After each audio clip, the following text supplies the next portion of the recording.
Hello everybody and good morning. Sorry, I have started the live but still just fixing up my little tripod.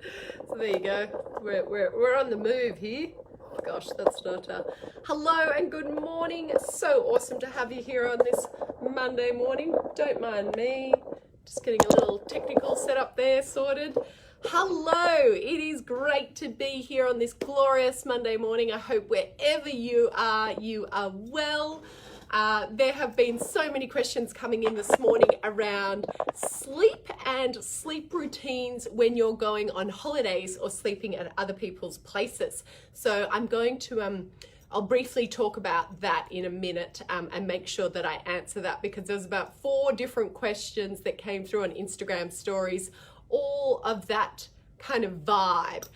So I think everyone's starting to get excited about getting back on the road. And I know when I'm saying this, it's very appropriate to all of our Australian followers, but to a lot of our Canadian and American followers, your travel is still very limited with the impacts of COVID. So hello, Shakiva, thank you.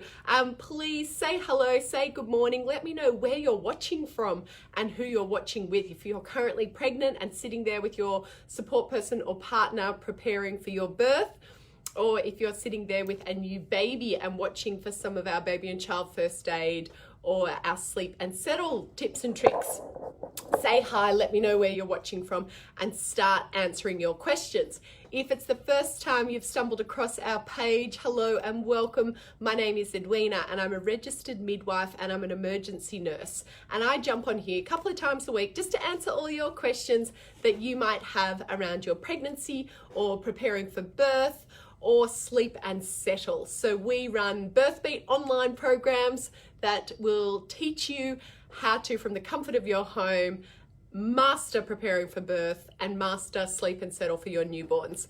Hello, Fiona. Fiona said, morning, Ed. Fiona from Melbourne Reservoir, 35 plus 3 weeks. Getting excited, second baby. That is super exciting, Fiona, and not long until Bub arrives. Rani is morning Tasmania and I'm 38 weeks pregnant. Oh, Rani, that's so exciting. Not long for you. If you have any questions or anything you want to ask me about preparing for your birth, just pop them here and I will answer them for you. That is the beauty of it, that we just do it in live time so that you can get your questions. I call this Call the Midwife because often as well, even though we are going back to a lot of face-to-face appointments, sometimes you just don't get the time with your midwife or your obstetrician, or you walk out of the appointment and you think, oh, I had all these other questions that I wanted to ask. Around that, a tip that I give to my BirthBeat parents who are doing our online program is I give you just, again, how to write a birth plan or birth wishes, but also questions that you might want to be asking your care provider as you prepare. Hello, Edwina from Canberra. My 5-week-old boy does a lot of wet burp every feed and even wakes up with spitting up during the sleep that disturbs his sleep. Yes, okay, so for a 5-week-old, and again, if it's like the difference between, where's Junior here? The difference again between a vomit or a posit. So with your baby, when they're lying on their back, do they bring milk up and just spit it out to the side? And even if they open their eyes or sort of move around, if they're not distressed by that, that is what we refer to as a posit. So they're just bringing milk back up. Or a happy chucker, you might hear them referred to. And it's really common, particularly for newborn babies and babies in general, to bring some milk back up. What I want to know is it projectile? You know, and it doesn't sound like it is. It sounds like it's more just spitting up, which we wouldn't be too concerned about. As long as Bub is continuing to gain weight and sleeping after feeds, I wouldn't be too worried.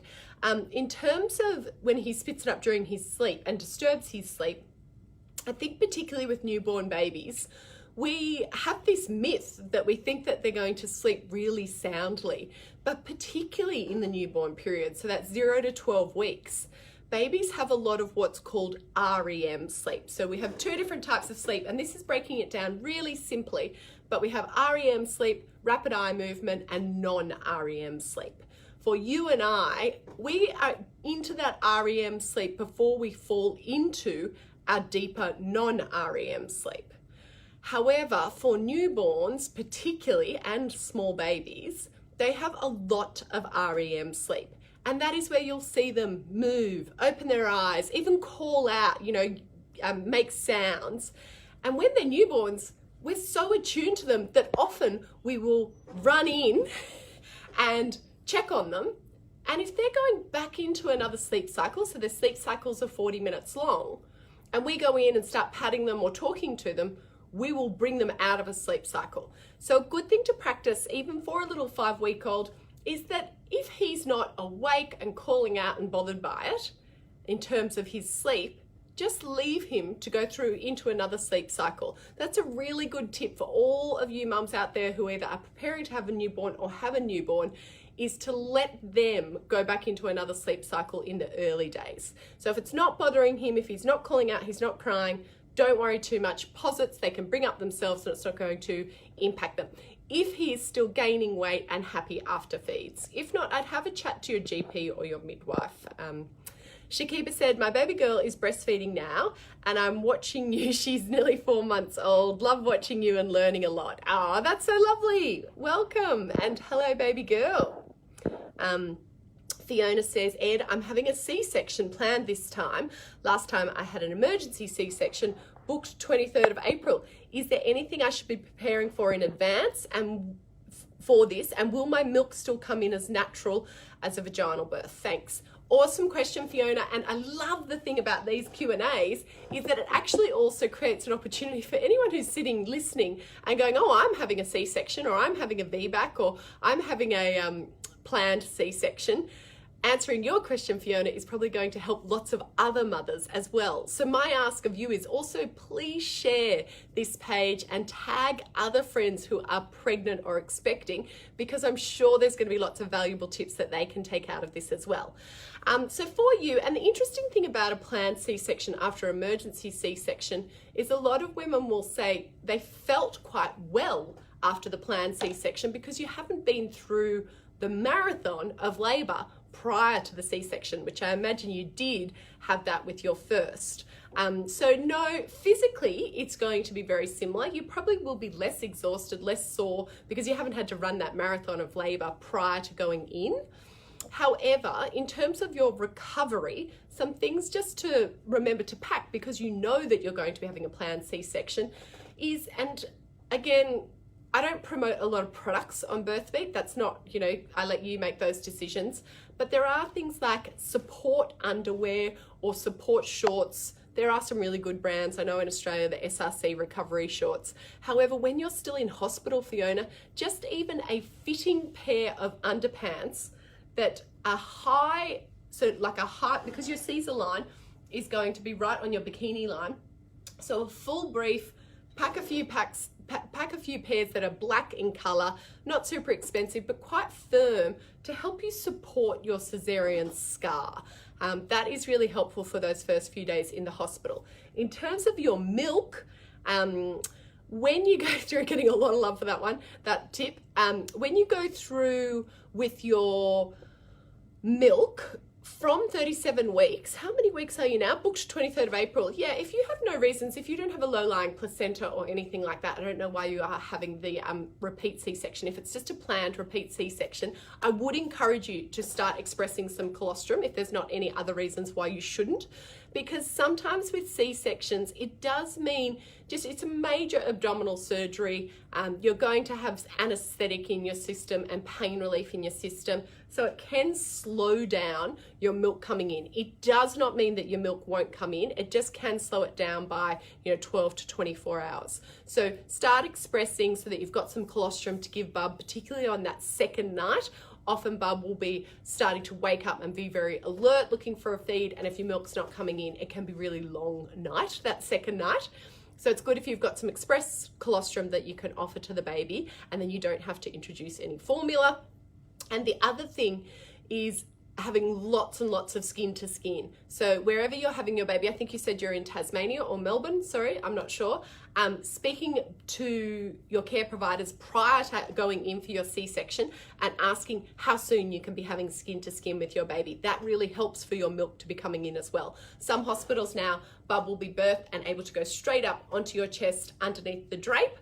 So just ask when you can have skin to skin and let them know that that's a priority. Also be requesting that you continue to have skin to skin in recovery and have as much skin to skin. So bub, naked on your chest, pop a little nappy on so that you don't get pooed and weed all over by all means. But having lots and lots of skin to skin is all going to help with your breastfeeding journey. It's going to be a more settled baby, it's going to be a more secure baby, and it's all going to help with your milk supply. So they are my hot tips, Fiona. Bring in some recovery shorts or some supportive underwear and lots of skin to skin. Talk to your care providers now about when you can get that skin to skin and start expressing some colostrum. There you go. Okay, so with your little 5-week-old Shaman, you have said that you have noticed some projectile ones, have noticed projectile 1. So just keep an eye on that. If it is a lot of it projectile vomiting, we would want to know about it. Sam has said, my 3-month-old is an amazing sleeper, self-settles, but she is beginning to learn to roll. I'm worried about unswaddling her. Sam, yes, and this is definitely something we teach in our course about how to do the transition. So the fact that she is looking or starting to roll is a very strong indication to you that it's now time to start unswaddling and not having her swaddled. If you're just using a muslin swaddle, what I would recommend is just trying the little one arm out. Okay, so try one arm out first, or even just try one sleep of her going cold turkey. Again, it's just about seeing what works for her. I know that we feel really worried, but until we give them the chance to try doing it, we don't actually know how that will play out. But it is important now that she's starting to roll that you do start to transition her out of the swaddle. That's the safest way for her to sleep. And try it at her best sleep. So usually the morning sleep, I find, is the time to try it, and keep everything else the same. Shakiba said, my baby girl is nearly 4 months old, and since 3 weeks, she's sleeping long at night, wake up 7:30 or 6:30, and not getting up for feed. Is it okay? Yes, absolutely, Shakiba. And a lot of people also ask me this, that they've been told in the hospital to wake their baby every 3 to 4 hours, and then the baby starts to have longer breaks at night. What I encourage everyone to do when you're thinking about feeding and sleeping your baby is think of it in a 24-hour period. So don't just think of it as daytime or nighttime. Think of it as a collective 24-hour period. So is your baby getting enough feeds in a 24-hour period? If they are sleeping for long periods at night, that's wonderful for you, and it's wonderful for Bub. It's likely that she's probably just going to feed a little bit more regularly during the day. And again, if that works for you, that is absolutely fine. As long as your bub is gaining weight, thriving, happy and content, then that is all that we are worried about. Don't feel like you need to stick to the clock or sort of stick to that rigid routine, particularly at that age. You know, sleeping long time at night, Shakiba, I would just be super, super happy about that one. Hello. Fiona just said, thanks, Edwina. How long can the colostrum last storage? Yes. So Fiona, I don't think you are. Are you part of our online program? If you are part of our online program, we've got that whole resource about how to express, how to store, how long to freeze. But as a general guide, after you express it, you need to put it into the freezer, and it can store in the freezer, regular freezer, for up to 3 months. Obviously, you're not going to need it up there. Just make sure that you label it with the time and the date that you collected it, and you can pop them in a Ziploc bag or an envelope in the syringes, and they will last in the freezer for up to 3 months, in a deep freeze for 6 months. So just pop them on some ice then when you're coming in for your Caesar, and ask for them to be stored at the hospital. That's absolutely fine. Shakiba, in the morning my t-shirt is wet because my girl Aria, 3 months old, is sleeping all night. My question is, my milk is good to give her or take some out before giving her in the morning? No, it's fine. No, like your milk is fine. Your body stores your milk the way that it needs to be stored. You don't need to express because it's been a long time for a break. That is 100% okay.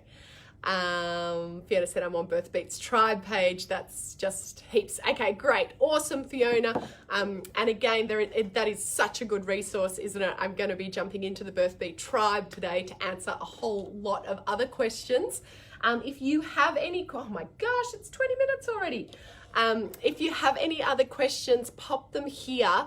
And then if I don't get to them all, I will answer questions in Facebook stories, and I'll be getting into the tribe. It's a big day of answering questions today. Kate has said, morning, my bub is 4.5 months old. Used to be able to put her down for a nap. Sorry, just scrolling back up. Bedtime, and she would fall asleep on her own from about 10 weeks. Now in the last 2 weeks, all of a sudden it's a screaming match for every nap and bedtime, and the only way to get her to sleep is boob her or shush, rock and patting to sleep. Is this the so-called sleep regression? Will she go back to being able to fall asleep independently, or does she have to relearn that? Look, Kate, such a good question, and a really common question that we see in the sleep program. It does sound to me like she is going through what we call her 4-month sleep regression. Very classic symptoms there: fussier, upset going to sleep, sleeping for shorter periods. Your babies actually have a bunch of sleep regressions, but the 4-month one is the most noticeable and can last up to 2 weeks. However, it can also be when there is a change in their sleep. So I highly encourage you to have a look at our sleep program, have a look at how to settle without providing, not like I say negative sleep associations, but it just means sustainable sleep associations. We want to get her back to being able to go to sleep on her own. That is the super important part. If we are feeding her to sleep, and again, if you're happy feeding her to sleep and that's not a worry to you and you're happy to continue doing that, then it's not a problem.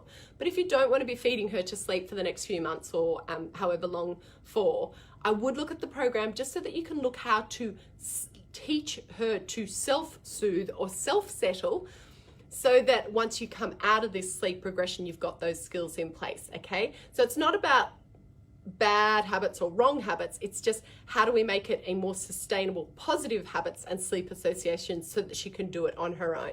It is like she's having to relearn how you've said that. Does she have to relearn that? It is that she's relearning how to self-soothe and self-settle.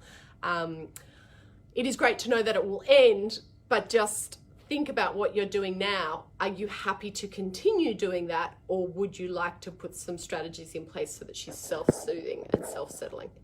Georgie has said, oh, hello, Georgie. Beautiful baby Archie arrived last week. So good morning from the Sumpters. I hope you beautiful mums are doing well and recovering well and just enjoying that divine Archie. Okay, so if you have any more questions, jump onto Instagram, ask them there, or come and join the Birthbeat tribe. That's what Fiona was talking about. That's our closed Facebook community. It is a gorgeous bunch of mums and dads who share so much knowledge, and I often jump in there and ask a question or answer a question of you all as well. I will talk to you all during the day in stories. I cannot believe how quickly that one went. And if you want to know anything about any of our free resources, actually that was a really good question. Really good point as well. Around the 4-month sleep regression or all the sleep regressions, we've got a blog on the website about how to know if it is a sleep regression and what to do about it. So go and check out birthbeat.com. If you are currently pregnant and wanting some more support and to feel prepared and not feel scared or worried or anxious about your birth, come and check out our childbirth education program. You can do it all at home, from the comfort of the home, from the comfort of your couch, not having to go into the public or private hospitals to do your classes. And we've got a $7 trial for 7-day trial, for $7. So you can come in and have a look around, see if it's the right fit for you. All right, team, talk to you all soon. Bye.